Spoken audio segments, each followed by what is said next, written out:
Este é o Kento. Ele tem o personagem mais forte do jogo e é o mais assistido no Mijidvarvars, famoso pelo apelido de Rei. Todo mundo é viciado nele, passando horas assistindo ele derrotar o chefe final e limpar a masmorra mais temida do servidor. Mas no dia em que ele finalmente ia revelar seu rosto para os fãs, seu irmão Reito Jinguji cortou a transmissão, bateu nele, anunciou que tinha comprado a conta e tomou o lugar do King na frente de todo mundo. Do nada, Kento perdeu a fama que construiu do zero e ainda teve que assistir seu irmão na TV sendo elogiado como se fosse o grande gênio por trás de tudo. Depois de horas se sentindo deprimido, ele decide dar a volta por cima e diz que vai fazer o que for preciso para destruir o irmão. Sem conta e sem dinheiro, ele fez um empréstimo pesado de 25 mil e comprou uma nova cápsula de realidade virtual. Kento entrou no jogo, criou um novo avatar chamado Shadow e definiu 2 objetivos. Ele precisava ganhar dinheiro rápido e precisava se vingar do Reito. No tutorial da torre, o recorde atual pertence ao seu antigo personagem King. Mesmo com um personagem novinho em folha e todos os status zerados, Kento ainda tinha todo o conhecimento e habilidade do tutorial anterior. O cronômetro começou e ele saiu passando pelos andares como se não fosse nada. A cada andar que passava, ele quebrava um recorde. No 6º andar, os níveis já eram altos, mas não para ele, que derrotou o Goblin jogando uma adaga direto na garganta dele. O pobre cachorro tentou se vingar, mas o protagonista matou ele sem nem suar. Ele já estava indo pro 7º andar e só tinham se passado 2 minutos. Shadow estava imparável, subindo pro 7º, 9º, 10º andar e chegando ao chefe final.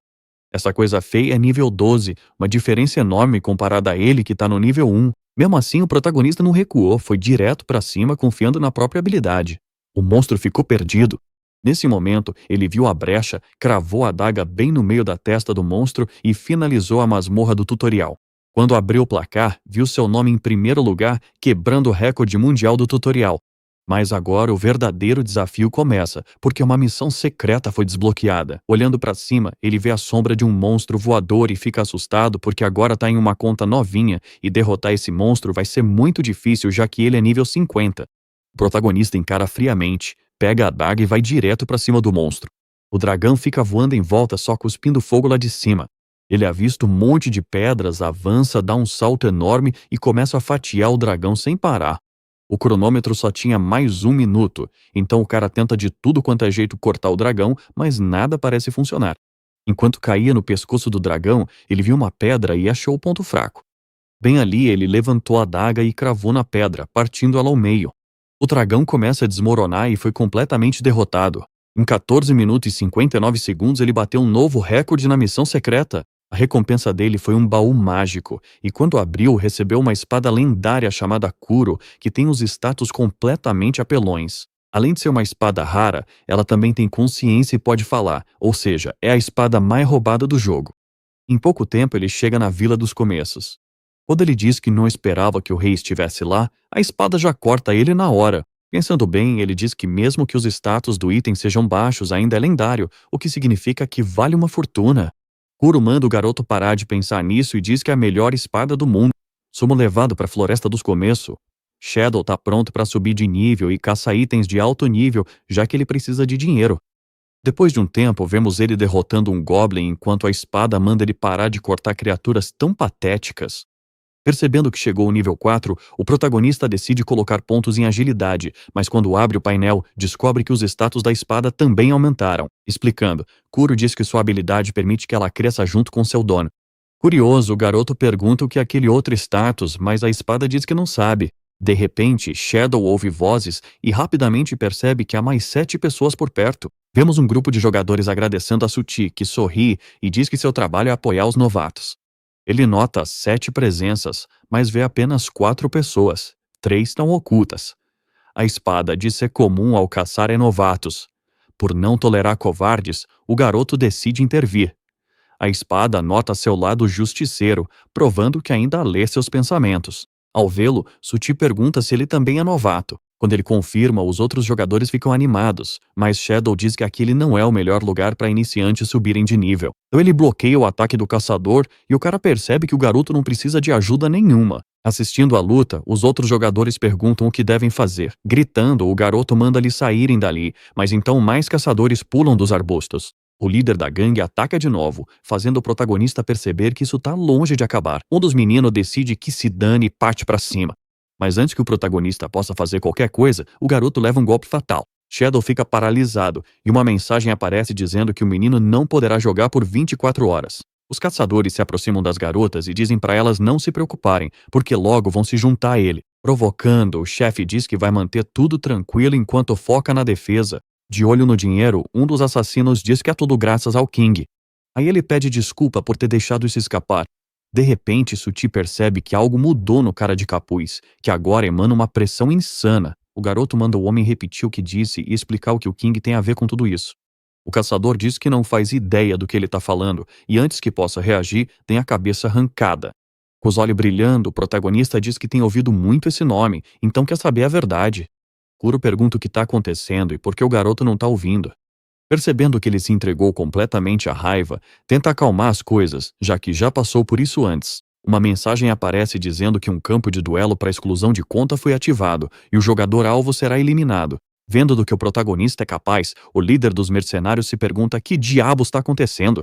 O jogador que havia sido morto aparece e começa a fugir das garras das sombras, mas é pego e, enquanto implora por ajuda, é sugado para um buraco, suando frio. Sud ainda não entende nada, se perguntando o que é aquela mão e por que o corpo de sua aliada é o único que não desapareceu. Shadow diz para o garoto parar de ter medo. A caçada só está começando. Pensando consigo mesmo, o mercenário conclui que esse não é o Yaiji Uvers que ele conhece. Cara a cara com o jogador, o protagonista pergunta por que e quem deu a ordem para matar iniciantes. Gritando, o assassino diz que está seguindo as ordens do King e que não é culpa dele. Consumido pelo ódio, o garoto começa a desferir golpes brutais. Então ele pergunta por que estão fazendo isso e Sud, chorando, diz que não sabe. Ao dar o golpe final, o protagonista diz que, nesse caso, ele pode simplesmente morrer. Com a eliminação, o campo duplo de exclusão de conta é desativado. Percebendo que o garoto parece meio tonto, uma das garotas pergunta se ele tá bem antes de agradecer por tê-la salvado. Nosso protagonista diz que não foi nada demais, mas o jogador de chapéu discorda e fala que, quando ele estava lutando, parecia o próprio King. Xiaobai decide se afastar e sentar. Preocupado, Kuro pergunta se ele tá bem, mas o garoto não responde. Ele pergunta o que era aquele campo de antes. Sentindo a pressão, a espada diz ao seu dono para diminuir a intenção assassina, já que seus dados de memória estão protegidos, e a única coisa que ela sabe é que o campo duplo é onde as contas dos jogadores são colocadas em jogo, então aquelas mãos gigantes são chamadas de mãos de Deus. Elas são responsáveis por engolir as informações das contas dos jogadores, impedindo-os de reencarnar porque esses dados são basicamente como uma alma. Pensando nisso, nosso protagonista diz que é insano uma habilidade ter tanto poder assim, então ele percebe que acabou fazendo algo parecido com o que o Hit fez. A espada diz que as emoções do garoto causaram uma falha no sistema de proteção e que seu criador ajudou a desenvolver o jogo, mas foi demitido, e a última coisa que ela sentiu antes de ser reprogramada foi uma agonia extrema. Levantando-se, o protagonista diz: "Isso é bom." Como ele jurou vingança contra o King e diz que acredita nessa história, decide conferir os itens que pegou. Kuro diz que a mão esquerda do cara tá tremendo e que vai fingir que não viu. Com a pulseira do falcão, o tônico do lobo negro e a adaga presa venenosa, Shadow diz que os inimigos tinham um loot até que decente e que vai leiloar o resto. Quando alguém pergunta se ele tá realmente tão quebrado assim, ele diz que, de qualquer forma, só pode fazer o que precisa se derrotar monstros raros, então somos levados para a estrada perdida. Depois de andar um tempo, Kuro pergunta se o dono dele se perdeu. Negando, o protagonista diz que, depois que saírem do labirinto camuflado, vão chegar à base dos NPCs. Eles se parecem muito com humanos e podem ser úteis para conseguir informações sobre monstros raros. A espada pergunta se ele não tem nenhum amigo humano. Nosso protagonista diz que sempre jogou sozinho, mas logo muda de assunto quando sente cheiro de fumaça. Pensando no irmão, ele diz que além de se sentir impotente, sabia que algo importante estava sendo destruído e agora precisa descobrir como isso aconteceu. Andando pela vila em chamas, ele chama perguntando se tem alguém ali até ouvir uma garotinha chamada Rin pedindo socorro. Shadow consegue tirar a NPC dos escombros antes que o pior aconteça, então ele pega uma poção de cura para ajudá-la. Mas quando ela abre os olhos, ela grita e se afasta. O protagonista diz que tá ali para ajudar. Chorando, a garotinha pergunta se ele vai chamar o rei. Descobrimos que um grupo de estranhos apareceu na vila e levou todos os adultos sob as ordens do rei. Quando perguntam se ele tá bem, Shadow diz que sim e pede para Kuro não se preocupar. Então ele diz que é hora de matar as pessoas responsáveis por aquela tragédia. Mais à frente, eles veem um grupo de homens espancando um aldeão. O cara tenta se proteger com as mãos. De repente, o protagonista aparece atrás de um deles e, com um único golpe, tira mais uma vida. A espada demoníaca diz que aquela adaga parece difícil de usar, e quando ele pergunta se ela tá com ciúmes, ela nega, dizendo que só não gosta daquela arma. Depois de eliminar quase toda a gangue, Kento diz que precisava praticar para poder usar quando realmente importasse. De repente, alguém começa a gritar. O líder dos mercenários diz que o cara grita demais para um NPC que deveria só passar informações. Chorando, o cara diz que só quer o líder, o que faz o assassino decidir acabar logo com aquilo. Mas antes que ele consiga, um dos seus aliados tem a cabeça arrancada de uma vez. Depois de derrotar o capitão, o protagonista diz que ele é muito lento e, enquanto se aproxima, pergunta se o cara no chão tá bem. O cara agradece pela ajuda e, ao ouvir sobre a Rin, diz que quer que o Shadow ajude o povo dele a seguir em frente. Como o líder deles também foi capturado, nosso protagonista concorda. Então somos levados até onde os reféns estão sendo mantidos. Preocupado, Kuro pede ao seu dono para ficar calmo, para não ativar aquela habilidade de campo de novo. Enquanto ele avança para atacar, diz que já sabe. Os vilões nem têm chance de reagir.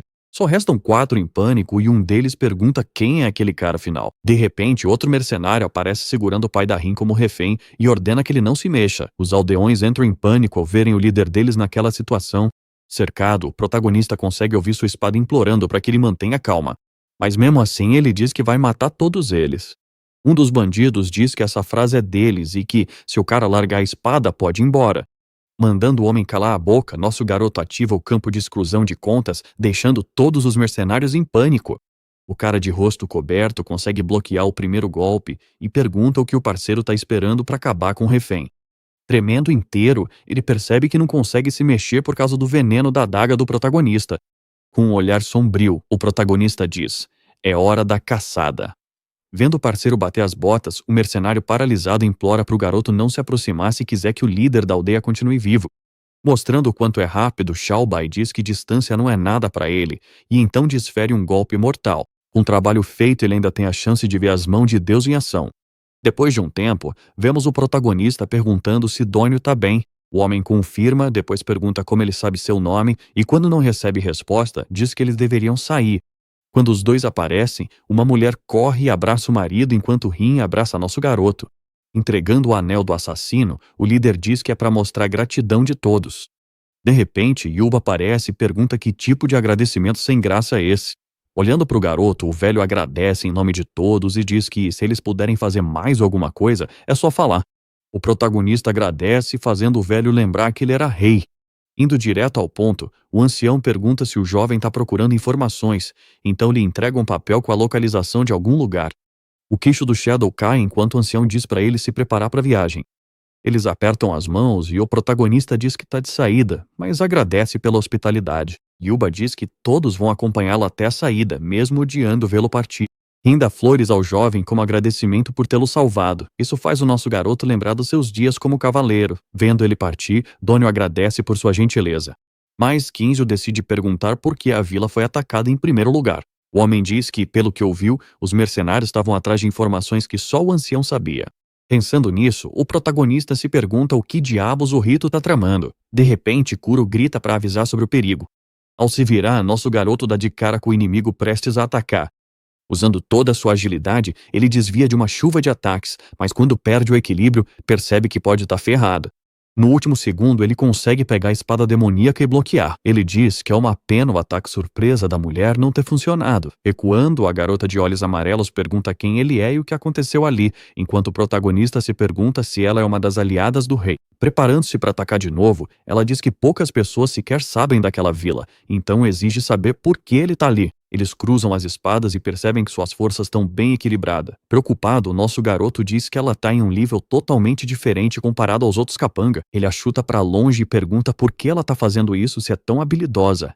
Tremendo, a inimiga pergunta como ele ousa fazer aquilo com os amigos dela, e logo em seguida parte para cima de novo. Colocando toda a sua força nisso, ela diz que se perdeu na própria raiva e que massacrar pessoas foi um erro. Gritando, Kato diz que só fez isso por causa deles. Dônio diz que gostaria de fazer algo, mas é impossível.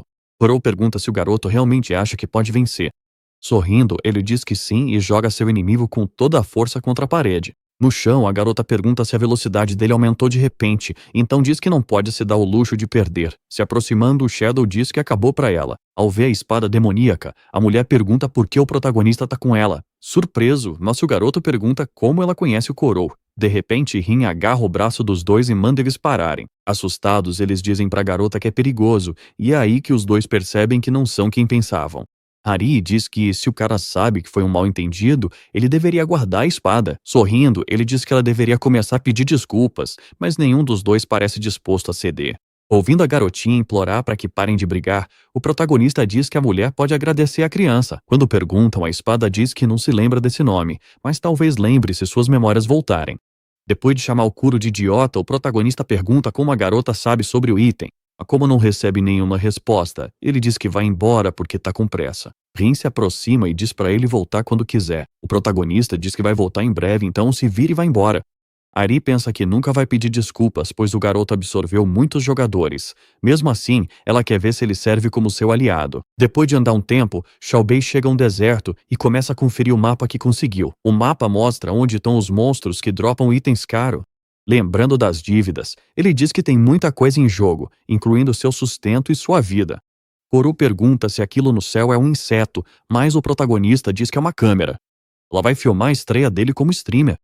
Do meio da areia, um monstro enorme aparece com dentes que parecem feitos de ouro. Tudo pronto, Kento diz que é hora de falar mais sobre a tartaruga de joias. Quando percebe que o objetivo é coletar materiais em vez de matar o monstro, a espada diz que isso na verdade parece divertido. As pessoas começam a entrar na live, o que faz ele sorrir porque, sinceramente, apesar de tudo, ele realmente gosta daquele jogo. Além da tartaruga, um verme do deserto irrompe do chão. Focado, nosso garoto acerta o primeiro golpe. Ele levanta uma nuvem de areia e o verme é derrotado na hora. Um dos 6 espectadores pergunta o que está acontecendo, e enquanto os outros comentam o quão insano foi aquele ataque, Shadow pergunta se Coroa pode absorver o monstro, mas ele diz que o campo de exclusão é só para PVP. Agradecendo pelas doações, ele avisa aos espectadores que agora vai com tudo. No mundo real, um garoto diz que estava esperando outra live começar, mas vai ficar para assistir essa. Os próximos são os pássaros do deserto, e o nosso cara desvia deles como se pudesse ver o futuro. A espada demoníaca pergunta se isso não tá fácil demais para ele. Ele só diz que é agora que as coisas realmente começam. Ele dispara correndo, salta no ar, e quando perguntam se ele vai começar a coletar recursos, ele diz que não, porque quanto mais fundo você vai, mais raros são os drops. Goro diz que nesse caso vai tirar uma folga. Virando-se, o protagonista diz que na verdade ainda tem mais uma coisinha para fazer. O monstro cacto dispara seus espinhos sem hesitar, forçando ele a usar a espada para bloquear. A espada grita que isso dói pra caramba e que ela não é escudo. Shadow diz que Cactus tem armadilha de detecção, então ele vai desviar e bloquear os ataques. E vai precisar da ajuda do Koru para subir até o topo. Depois de muita gritaria, o cara finalmente consegue chegar ao topo do casco da tartaruga. Ofendida, a espada lendária pergunta como ele ousa tratar um item lendário daquele jeito. De repente, outra criatura aparece. É um grifo de nível 40, com o vento das asas chicoteando ao redor. Os olhos do protagonista se arredalam. Quando o inimigo ataca com as garras, Kento diz que a diferença de nível entre eles é mais que o dobro. Mesmo assim, ele ataca porque sabe que não vai perder em velocidade de ataque. Coroa pergunta se já acabou, mas o garoto diz que ainda não. Ainda no ar, o grifo carrega uma bola de fogo e a lança direto contra ele. Ele desvia, pensando que o grifo vai ter que descer quando ficar sem bolas de fogo, e esse vai ser o momento em que ele vai estar totalmente exposto. Tudo acontece exatamente como ele planejou, e Xiaobei começa a procurar o ponto de pressão que leva ao ponto fraco do inimigo. Assim que encontra, ele arremessa sua adaga perto da asa do pássaro, e por causa do veneno, a asa fica paralisada. Aproveitando a brecha, o protagonista desfere o golpe final e a criatura desaparece. Doações e parabéns começam a chegar, e agora 500 espectadores estão assistindo à transmissão. Encerrando a transmissão, Kento agradece a todos por terem aparecido e diz que fará outra live em breve. Ele também avisa que vai colocar os itens à venda, então todo mundo deve conferir o quadro de mercado de itens raros. Percebendo que o número de espectadores cai muito rápido, ele se pergunta o que aconteceu. Então ele descobre que o King acabou de entrar ao vivo, o que o deixa furioso. Vendo o que está acontecendo, Coroa pede para ele se acalmar e pergunta o que ele vai fazer com o saque dos itens. Lembrando que tem outras prioridades, o protagonista agradece a espada. A espada manda ele se apressar e seguir em frente antes de perguntar quem é o King e por que o garoto fica tão tenso sempre que ouve esse nome. De volta ao mundo real, Shadow entrega todo o dinheiro que devia ao AJ. O cara pergunta se o dinheiro é limpo. Confirmando que sim, nosso garoto pergunta se já pode ir embora. O cara diz que sim, já que tá tudo pago. Sozinho no quarto, ele vai até a janela e se pergunta se o garoto tinha aquela mesma expressão no rosto da primeira vez que teve ali. De volta para casa, o protagonista adiciona a página da sala de estratégias da comunidade IGG Travers aos favoritos. Descobrimos que os itens que ele coletou foram vendidos por mais do que esperava, o que possibilitou quitar as dívidas. Nosso garoto decide entrar na live do King e percebe que vários espectadores simplesmente adoram assistir ele. O cavaleiro aparece, dando início a mais uma missão. Ele diz que não liga para as pessoas que odeiam e saíram da live porque seu foco é dar aos fãs o melhor entretenimento que eles poderiam pedir. Chocado, o protagonista pede para King parar mesmo sabendo que é inútil. Ouvimos gritos vindo dos fones de ouvido dele e ele diz que, se isso continuar, a YG Traverse vai ser destruída. Kento volta pro jogo imediatamente e Koro pergunta para onde ele tá correndo. Descobrimos que ele tá indo pra Nonglad porque, depois de destruir uma vila inteira e matar milhares de pessoas, King anunciou que esse seria seu próximo destino. Pensando sobre isso, o protagonista se pergunta se os mercadores foram atacados por causa dele e decide que nunca deveria ter feito a live. No momento em que ele chega à cidade, já consegue ouvir gritos vindos dos moradores sendo atacados sem nenhuma piedade. Seus olhos se arregalam ao ver o tamanho da destruição. Um dos mercenários pergunta quem ele é, mas como ele não responde, o cara diz que vai matá-lo também para que ele possa se juntar ao King. Ao ouvir isso, nosso garoto é tomado pela raiva novamente e com um único golpe deixa o bandido com um braço a menos, então imediatamente invoca as mãos de Deus. Com o campo duplo ativado, Shadow avança contra os inimigos. Coroa diz que o anel da assassina é muito bom, já que deu um aumento de 20% no dano em ataques furtivos. Uma nova habilidade chamada Gelo é desbloqueada, e o protagonista se pergunta se o atributo que usou absorve as habilidades dos inimigos. Segurando um cara pelo pescoço, ele exige saber onde está o King. Afinal, ele sabe que o King está fazendo uma transmissão ao vivo agora. Como não recebe resposta, nosso garoto acaba com mais um bandido. De repente, um jogador com um machado chama sua atenção. Kento pergunta quem ele é. Sorrindo, o cara pergunta o que Kento vai fazer se ele disser que é o responsável por todas as mortes. Direto ao ponto, o protagonista diz que vai matá-lo. Enquanto ataca, o inimigo diz que isso é assustador, mas mesmo assim Kento é melhor dar tudo de si se realmente acha que pode vencê-lo. Bloqueando o golpe, Kento percebe que o cara é mais forte do que ele esperava. Percebendo que Kento tá recuando, o inimigo diz que isso vai economizar tempo, já que Kento é tão lixo que nem vale a pena lutar. Quando perguntam se ele tá bem, nosso garoto diz pra Kuro não se preocupar. O cara do machado avança de novo porque percebe que ainda não acabou. Desviando, o protagonista percebe que vai precisar usar a velocidade a seu favor. O mercenário sente o perigo e contra-ataca. Surpreso, Shadow pergunta se ele usou aceleração instantânea. Confirmando, o cara diz que mesmo assim Shadow ainda não vai conseguir vencê-lo.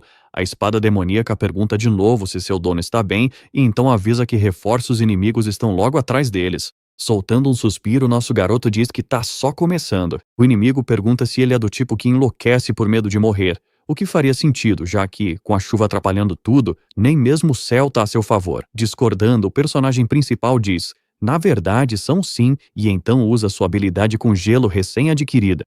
Os pés do assassino ficam presos ao chão devido à trava de gelo. Sendo menosprezado, o cara do machado diz que tá cansado de ficar brincando. Aparecendo atrás do garoto, Shadow diz para ele relaxar e aproveitar um pouco mais. Então ele decide lidar com os outros oponentes, que são rapidamente absorvidos pela habilidade do campo duplo. O líder da gangue se pergunta como isso é possível e por que os corpos não estão desaparecendo. De repente, Kuro começa a gritar, deixando tudo vermelho. Usando toda a sua força, o personagem principal tenta continuar segurando a espada, que parece estar evoluindo. O cara do machado aparece e diz que não vai deixar o garoto fazer o que quiser, mas é jogado para trás antes de levar um golpe direto. Nosso garoto diz que, graças a ele, ficou ainda mais forte, então puxa a espada e libera as mãos de Deus. A arma diz que agora acabou, mas Kento parece triste porque não conseguiu salvar ninguém. Coroa diz para ele olhar para trás, mas ele responde que tudo que restou foi a cidade em ruínas. De repente, alguém se aproxima e agradece por ter sido salvo, revelando que estava escondido o tempo todo. Logo, mais pessoas aparecem também e o protagonista fica aliviado por ter chegado a tempo. Mas então, do nada, outra pessoa aparece e diz: isso foi incrível. Ao ouvir essa voz, os olhos do nosso garoto se arregalam. Parado ali, King diz que finalmente chegou a hora de conhecer o cara de quem todo mundo anda falando. Então os dois se encaram antes da luta começar. Pegando o protagonista de surpresa, o cavaleiro chama pelo seu nome verdadeiro. Shadow começa a gaguejar, totalmente confuso. Coroa pergunta o que isso quer dizer. Nosso garoto diz que foi aquele cara que tirou o King dele. Cansado de esperar, Reito ataca. Ele manda o garoto voando para trás e, mesmo ainda de pé, percebe que só a onda de choque já causou um baita estrago e conclui que não tem como vencer por causa da diferença de nível, o que significa que está prestes a ser derrotado pelo personagem que ele mesmo criou. A espada demoníaca pergunta se ele não vai lutar. O protagonista começa a se lembrar de tudo que Jingude tirou dele na vida real e finalmente decide que, em Elgudrubossi, ele não pode se dar o luxo de recuar. Dizendo que seu nome é Shadow, ele parte para cima e fala que não vai mais ser o brinquedinho do Reito. King ativa seu escudo para se proteger e diz que o garoto é mesmo só um perdedor, então deveria desistir logo. Vendo que seu HP tá baixo, nosso garoto ativa sua habilidade de aceleração instantânea, mas é parado pela formação sagrada imperial, que anula qualquer dano. Kuro diz que não tá funcionando e pergunta se ele tem algum plano. Ele diz que sim, porque é verdade que a habilidade do oponente funciona enquanto ele tiver MP suficiente. Mas o que King não sabe é que existe uma maneira de passar por essa formação sagrada insana. Colocando o plano em ação, o protagonista pensa que precisa continuar atacando até criar uma abertura. Irritado, Jinguji manda ele simplesmente morrer logo, e é nesse momento que Xiaobei encontra uma brecha e ataca, pegando seu irmão de surpresa quando ele realmente sofre dano. Acontece que, se o King foi atingido várias vezes exatamente no mesmo lugar, a habilidade dele é cancelada, e fazer isso basicamente é explorar um bug que só quem realmente conhece o jogo saberia. Cavaleiro diz que, mesmo assim, ele só perdeu um ponto. Sem se importar, Kento diz que ainda assim foi um dano que ele causou. Jogando sujo, Reito diz que tem algo para mostrar para ele. Em uma tela grande, nosso garoto vê as pessoas que ele se esforçou tanto para proteger presas em uma jaula. Um cara pergunta o que eles fizeram para merecer aquilo, mas o guarda o ataca. Vendo Shadow gaguejar, King pergunta se ele entende em que posição tá agora. Então ele revela que tem pessoas presas em vários lugares além de Nonglade. Então se o garoto se mexer, mesmo que um pouco, todas as vilas serão destruídas. Erguendo sua espada, o cavaleiro diz que o mais forte sempre vence. Ou seja, enfrentá-lo é inútil, seja no jogo ou na vida real. Mantendo seu pequeno show, Reito ativa sua habilidade Dança Imperial da Espada. Chamas disparam em direção ao protagonista enquanto Kuro diz para ele desviar, mas parece que já é tarde demais e uma contagem regressiva começa. Caindo do penhasco, Shadow se pergunta se perdeu e percebe que precisa reviver rápido para que seu personagem não seja deletado. Com 10 segundos restantes, o protagonista diz que não pode desistir porque jurou vingança. O problema é que ele não sabe nenhuma maneira de derrotar Jinguji, o que só torna tudo ainda mais frustrante. No último segundo ele começa a gritar. Mas então, de repente, o anel do assassino começa a brilhar, deixando o nosso garoto completamente chocado. Algum tempo depois, ele acorda dentro de um quarto e se pergunta o que aconteceu. Encostado em um móvel, Korou diz que o garoto deveria estar perguntando o que um estranho está fazendo no quarto. De repente, mãos envolvem o pescoço de Shadow e uma voz pergunta se ele está acordado. O protagonista rapidamente se afasta assustado, enquanto o cara do tapa-olho pergunta se o Yuba se enganou ao reconhecê-lo. Quando a espada o questiona, nosso garoto diz que não conhece aquele cara, pelo menos não com o personagem atual. Descobrimos que existem personagens no jogo conhecidos como os 5 grandes NPCs, um espadachim, um monge, um arqueiro, um mago e um assassino. Então, quando ele era rei, Kento fez uma missão com esse cara, Zage, que é conhecido como o maior assassino de todos. O protagonista pergunta por que ele o salvou. Zage diz que foi por causa do anel, que aparentemente tem alguma função secreta. De braços cruzados, o jovem diz que pediu pro Yuba entregar o item para alguém corajoso, porque quem recebesse se tornaria seu discípulo. Surpreso, Shadow percebe que essa é a sua chance. Mas Zage diz que a velhinha deve ter se enganado, já que o garoto deixa as pessoas se aproximarem demais com muita facilidade. Então, assim que ele estiver recuperado, é melhor ir embora. Chocado e se recusando a ser deixado de lado, o protagonista diz que é muito fraco e não consegue proteger nada sozinho, então deveria estar pensando em como ficar mais forte. Temendo o pior, Kuro pede para seu dono se acalmar. De repente, o assassino diz que mudou de ideia e manda o garoto encontrá-lo lá fora para um teste, porque se ele conseguir usar esse sentimento direito, talvez realmente se torne alguém. Levantando-se, Shadow diz que o plano agora é virar discípulo e evoluir, depois destruir os oficiais do Pico Nórdico e recuperar tudo que Reito roubou. Lá fora, Zage conversa com alguém. Essa pessoa diz que só aceitou porque Yuba pediu, mas também não reconhece o garoto. É a Ari, que antes de ir embora diz que sente fortemente que ela e Shadow vão se encontrar de novo. Quando o protagonista está pronto, ele e o assassino começam o teste. Pensando consigo mesmo, Kento diz que não consegue acertar um combo. Enquanto isso, o cara do tapa-olho pergunta se ele não vai usar suas habilidades, então nosso garoto ativa o bloco de gelo. Depois ele usa a aceleração instantânea para atacar por trás. mas age desvia com um salto mortal e, pulando para cima de uma árvore, diz que a velocidade dele é decente comparada à maioria das pessoas. Quando perguntado, o protagonista revela que está no nível 30, o que faz o mestre concluir que ele precisa chegar pelo menos ao nível 50. Depois de passar no teste, uma missão é desbloqueada. Virando-se, Shadow diz que vai alcançar esse nível em uma semana. Mas o assassino diz que ele só tem 3 dias se quiser se tornar seu discípulo. Percebendo que precisa ganhar 20 níveis em 72 horas, nosso garoto conclui que não vai dormir tão cedo. Em outra luta, Zage diz que seus movimentos estão ficando previsíveis. Ele ataca o jovem por trás. Ele cai no chão e percebe que não consegue se mover. O mestre pergunta se isso é tudo o que ele tem. Lembrando que precisa derrotar o King, o protagonista tenta se levantar e, dando um chute, diz que tem que vencer o King. O cara diz pra Kento deixar sua intenção assassina tomar conta de todo o corpo, mas mantendo a cabeça fria, porque esse é o mínimo para ser seu discípulo. De repente, aparece uma mensagem de parabéns e finalmente o protagonista alcança o nível 50. Se espreguiçando, o assassino diz que achou que levaria 5 dias, o que faz nosso garoto perceber que estava agindo meio irracionalmente. Depois de conseguir a habilidade Caminho das Sombras, Shadow fica confuso, mas Age diz que essa é a sua característica e que vai mostrar como funciona só uma vez. Ele desaparece nas sombras e reaparece atrás do protagonista, dizendo que a habilidade permite ao usuário se mover para as sombras de outras pessoas. Kuroa diz que isso é interessante e combina muito bem com o anel do assassino. Aproximando-se, o mestre diz que tem um favor a pedir. Então ele revela que ouviu falar sobre monstros nunca vistos antes e sobre espadachins e magos que estão desaparecendo. Então, já que as coisas estão perigosas, ter um parceiro ajudaria. Nosso garoto concorda sem hesitar, já que se ele completar a missão, vai receber recompensas. Cortamos para outro lugar onde alguém reclama que um espécime é um fracasso. Vemos 2 criaturas dentro de 2 tubos. Apertando um botão, o cara com olhos cor de fogo diz que essa é uma boa reação, e depois de receber uma missão para derrotar um jogador de nível 50 usando um monstro modificado, ele diz que precisa completá-la pelo bem de sua pesquisa. Algum tempo depois, no pântano Carades, Kento percebe que Zoji não estava brincando sobre os monstros. O cara diz que o alvo está na mansão e que aquelas criaturas não são modificadas. Vendo um monte de comentários aparecendo, ele diz que não sabia que Shaob era streamer. Nosso garoto pede desculpas pela multidão barulhenta, mas o assassino diz que tá tudo bem e que receber tanta atenção assim na verdade o anima. Avançando, ele ativa sua habilidade Dança da Espada a Fio de Linha, eliminando vários monstros de uma vez só. Pensando, o protagonista percebe que o cara realmente estava se segurando quando lutou com ele. Zage diz que vai cuidar do resto e deixar a mansão pro Shadow. O protagonista vai direto para a sede do culto e quando os espectadores perguntam o que está acontecendo, ele diz que só sabe que o culto tem causado problemas e que a transmissão pode cair na zona onde não é permitido filmar. Koro diz que essa é uma maneira estranha de colocar as coisas, mas Kento insiste que não pode deixar as pessoas verem a arena de duelos. Depois de conferir o mapa, ele chega ao 3º andar e abre as portas para ver o que vem a seguir. O inimigo aparece, mas é tão fofo que o nosso protagonista até se pergunta se aquilo é mesmo um adversário. De repente, alguém manda ele olhar para trás. Ele se vira e dá de cara com uma horda inteira de criatura.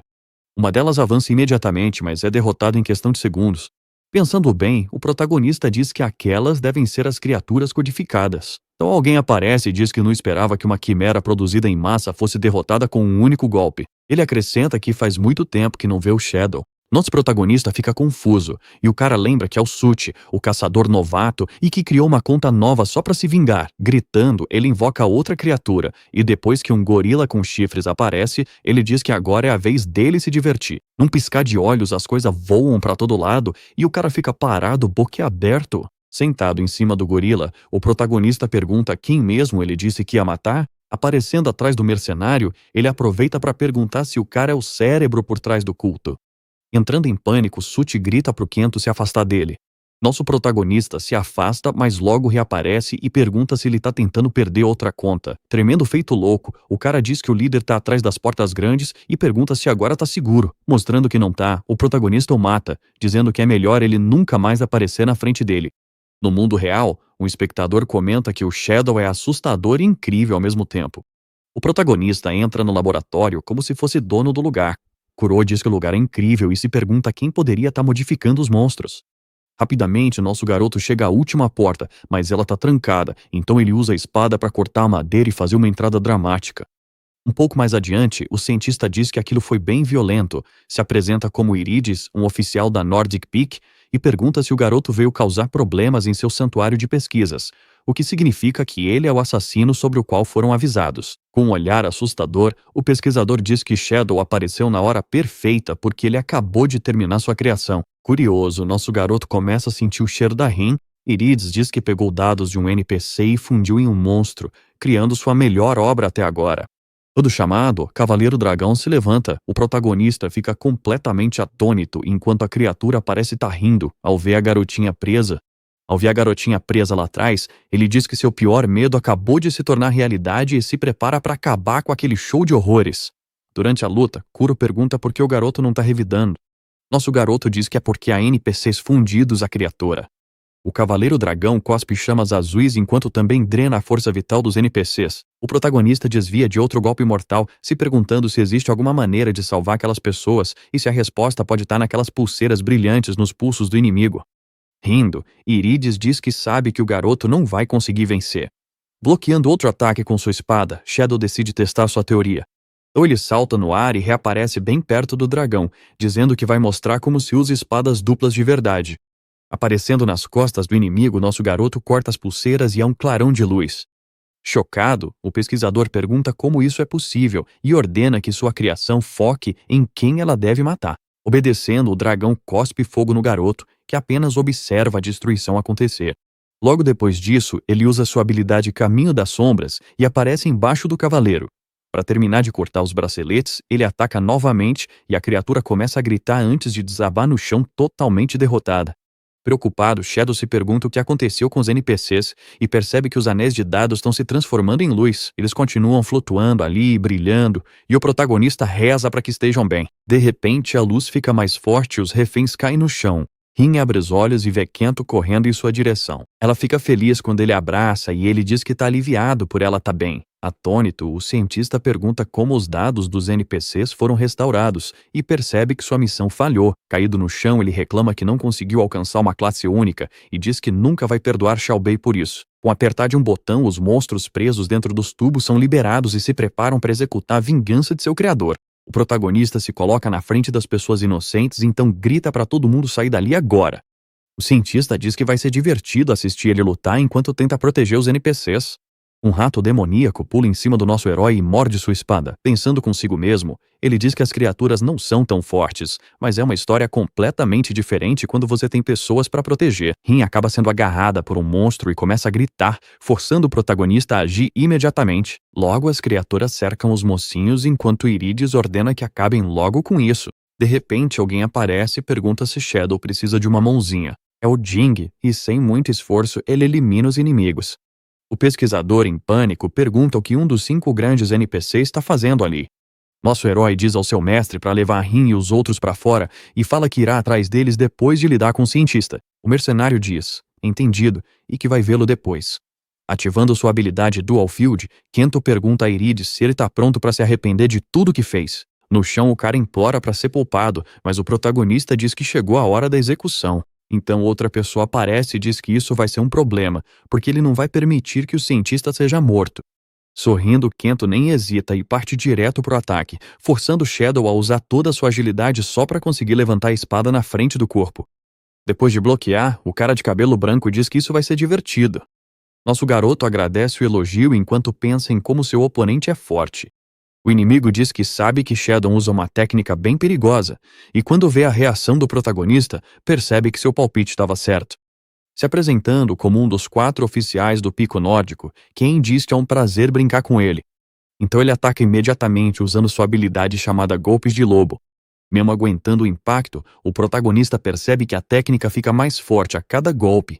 O inimigo pergunta quantos ataques ele acha que consegue aguentar. Preocupado, nosso garoto tenta recuar, mas suas pernas ficam presas por lagartos.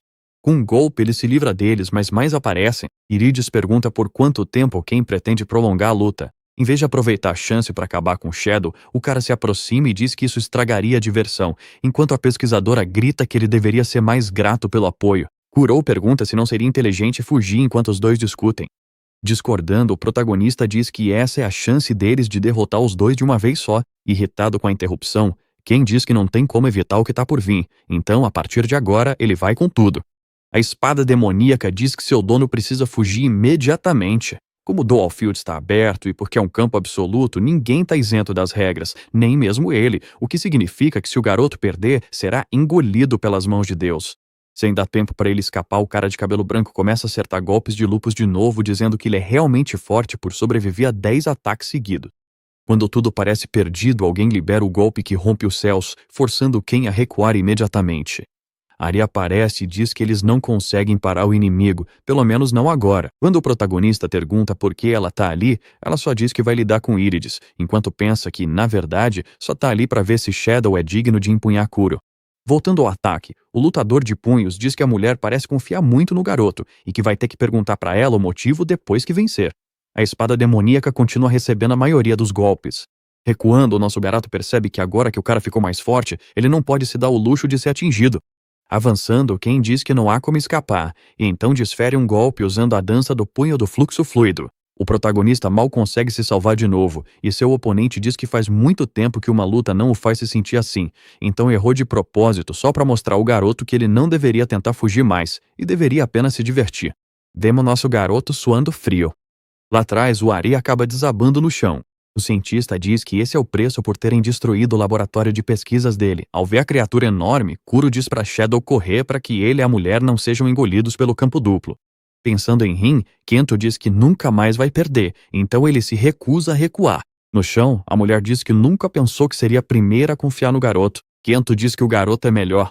Mas então, de repente, o braço do demônio se ativa e uma sombra negra envolve nosso garoto e sua espada. Gritando, o item diz que o poder despertou de repente dentro dele. Com um único golpe, o braço elimina a criação do cientista e depois começa a avançar sobre os outros inimigos. Quem consegue bloquear o primeiro golpe? Enquanto isso, o protagonista se pergunta por que as mãos de Deus parecem estar literalmente se materializando. Assustado, Írides joga poções nas garras negras, mas sua magia é anulada e acaba acertando o cara de cabelo branco. A sombra diz que ainda não acabou. O inimigo se vira bem a tempo e consegue se defender. Mesmo assim, ele leva um corte no pulso, o que faz ele perder HP. Kuro diz que adora essa sensação de poder e que seu dono é melhor se apressar para que ele possa absorver tudo. No chão, o pesquisador pergunta por que a espada está emanando uma aura tão sinistra e como o garoto consegue se manter são enquanto a usa. A área aparece e diz que isso é só uma parte do que a arma pode fazer. As mãos avançam em direção ao cientista. Percebendo que não há como vencer, já que até o Ken tá tendo dificuldades e determinado a sair vivo, ele pega mais poções e as joga no chão. Isso cria uma nuvem de fumaça para que eles possam escapar. Quem diz que o tempo dele acabou, mas que, sinceramente, adoraria continuar com a matança. Nosso garoto diz que não vai deixar ele escapar, mas já é tarde demais. Os dois simplesmente desaparecem. Sozinho com Ari, Shadow pergunta quem ela é e como ela despertou aquelas habilidades em Kuro. Ela diz que, se ele realmente quiser saber, deve ir ao Café Frozen no dia seguinte ao meio-dia, mas só se ele tiver mesmo interessado. Antes de sair do jogo, ela revela que sabe o nome de Kento, o que o deixa completamente chocado. Pensando em tudo o que aconteceu, o protagonista se pergunta que outras regras Kuro conhece que ele não sabe. Então ele decide que a única opção é ir ao encontro, mesmo que não queira. Do lado de fora, Zage diz que sua parte está feita e que todos os NPCs estão em algum lugar seguro. Nosso garoto agradece enquanto observa todas as criaturas que o cara derrotou. Vemos que, como recompensa, ele ganhou o manto do assassino. Além disso, o mercenário lhe entrega o bracedeiro do espadachim. O protagonista fica feliz com os presentes. Então os dois se despedem e prometem se encontrar de novo algum dia. No mundo real, Kagura vai ao Café Frozen e se pergunta como vai descobrir quem ali é a Ari. De repente, alguém chama o nome dele. É ela, e ao fazer isso mostra que sabe como ele é, mesmo que ele não pareça o mesmo do jogo. Quando o protagonista se senta, ela se apresenta como Ari e diz que é um prazer conhecer o rei, ou melhor, o herdeiro do grupo de Nguji. Assustado, Kento pergunta como ela sabe disso. Ela diz para ele relaxar e fala que investigou as informações que conseguiu com o Kuro. Na cabeça dele, ele pensa: como ela pode ter informações pessoais de um jogador? Mas ele logo descobre que a Ari é uma engenheira que ajudou a criar o Yggdrasil e o Reverse. Ela foi demitida quando o grupo Jinguji assumiu o controle, então agora ela quer vingança, mas vai precisar de ajuda. Ao ouvir isso, ele se lembra de tudo que Reito fez com ele. Kento pergunta o que ele ganha ajudando ela, e diz que só veio porque quer saber mais sobre o Koro. Aceitando os termos dele, ela diz que criou a arma para lutar contra o grupo Jinguji e que os requisitos para consegui-la são super rigorosos porque ela queria encontrar um jogador que realmente fosse digno. Nosso garoto finalmente liga os pontos. Arisa diz que precisou entregar o Kuro para um jogador altamente habilidoso para que o conglomerado não desconfiasse. Pensando bem, Shadow diz que acredita na história dela, mas que seu único objetivo é derrotar o King, não derrubar todo o grupo Jinguji.